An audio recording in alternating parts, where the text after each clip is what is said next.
لە پێشەکی راپۆرتی ئینستیتوتی پەی بۆ پەروەردە و گەشەپەیدان تایبەت بەکاری پارلەمانی کوردستان لە ماوەی ساڵی 2020دا نووسراوە.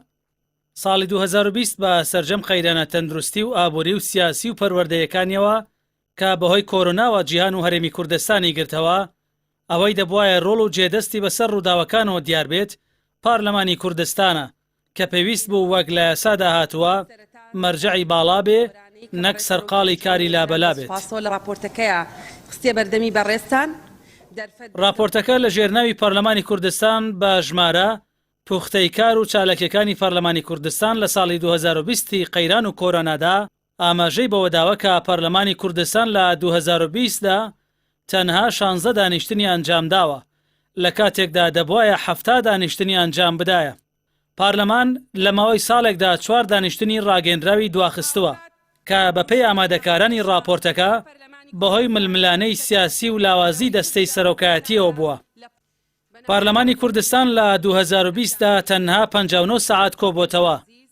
کۆبوونەوەش هەبووە تەنها نیو سەعاتی خایاندووە لە کاتێکدا بەپێی راپۆرتەکە دەبوایە پەرلەمان لەم ساڵدا 210 سەعات کۆبووبوایەتەوە.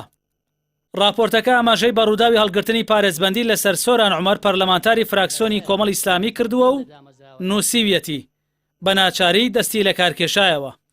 لە بەشێکی دیکەی راپۆرتەکەی ئینستیتوتی پەیدا بەوردی جەختکراوەتەوە لەوەی لە ماوەی ساڵدا سەرەڕای ئەو هەموو ناڕەزایەتی و کەموکوڕی و داوایی هەبووە، بەڵام لە پەرلەمان متمانە لە هیچ وەزیرێک نەسەنراوەتەوە.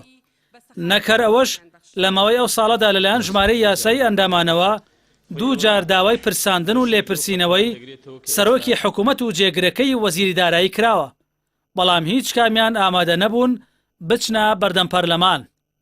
لە خاڵی 15 و 16مینی راپۆرتەکەدا ئاماژە دراوە 7 ساڵە بودجێ هەرێم لە پەرلەمان پەسند نەکراوە و پارلەمانیش بێدەنگە.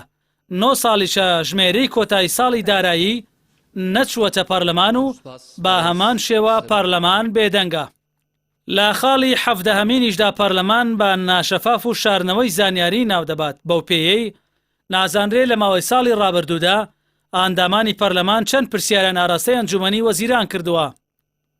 لە خاڵی 25 و بەر لە خاڵی کۆتایی راپۆرتەکەی ئینستیتوتی پەی ئاماژەی بەو 4 خاڵە داوە کە لە کۆبوونەوەکانی دەستپێکی هەردوو خولی بەهارە و پاییزەی پەرلەمان دەرکراون و بەڵێنی جێبەجێکردنیان دراوە، بەڵام وەک راپۆرتەکە نووسیویەتی کەمترینیان لێ جێبەجێ کراوە.